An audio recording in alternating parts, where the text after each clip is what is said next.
mudah untuk tergoda dari melaksanakan kemungkaran, akan mudah dirinya untuk berjalan menuju hal-hal yang membuat Allah Subhanahu wa taala murka kepadanya. Karena Allah Subhanahu wa taala berfirman, "Innas salata tanha 'anil fahsya'i wal munkar."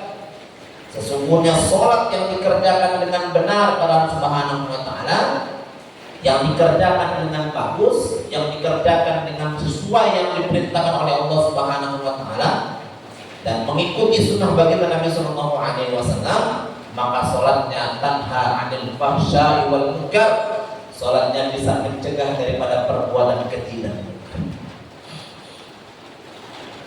Karena Allah Subhanahu wa taala hakikatnya seorang hamba ini salat, yaitu hamba tersebut dekat dengan Allah Subhanahu wa taala, merasa dilihat oleh Allah Subhanahu wa taala. Perbuatan-perbuatannya, perlakuan-perlakuannya merasa dilihat oleh Allah Subhanahu wa taala. Maka orang yang merasa dilihat oleh Allah Subhanahu wa taala, maka dia akan takut untuk melaksanakan perbuatan-perbuatan yang menjauhkan dirinya daripada Allah Subhanahu wa taala. Melaksanakan perbuatan-perbuatan keji dan munkar.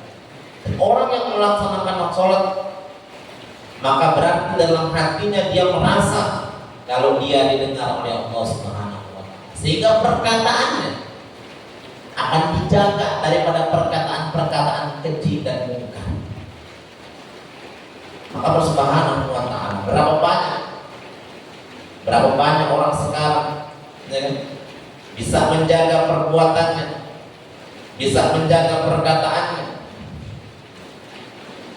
Maka Allah Subhanahu wa taala untuk bagaimana biar supaya kita menjaga perbuatan kita daripada perbuatan keji dan munkar Subhanahu wa taala, maka perbaiki sholat kita, perbaiki kualitas sholat kita, jaga sholat kita.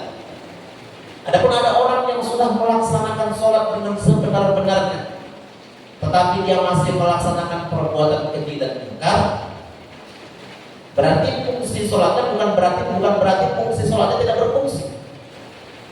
Tetapi Allah Subhanahu wa taala, kualitas sholatnya yang perlu kita perbaharui, kualitas sholatnya yang harus kita perbaiki lagi, kualitas sholatnya yang perlu kita jaga lagi pada diri.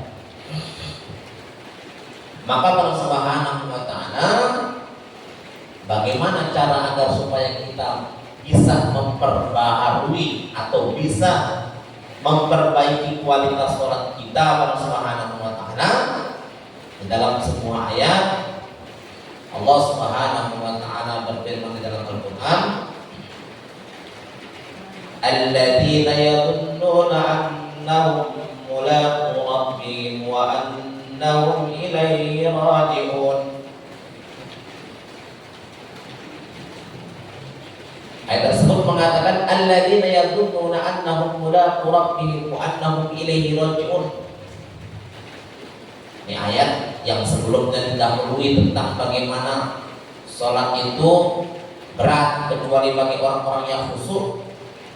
Maka ayat selepasnya adalah bagaimana caranya biar supaya kita punya kualitas sholat yang bagus.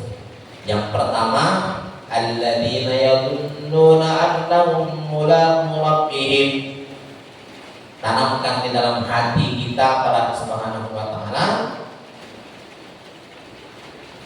atau kita memiliki persiapan alladzina yadhunnuna annahum mulaqu rabbihim. Kita persangkakan di dalam diri kita kalau kita ingin bertemu dengan Allah. Ini bapak-bapak, ibu-ibu,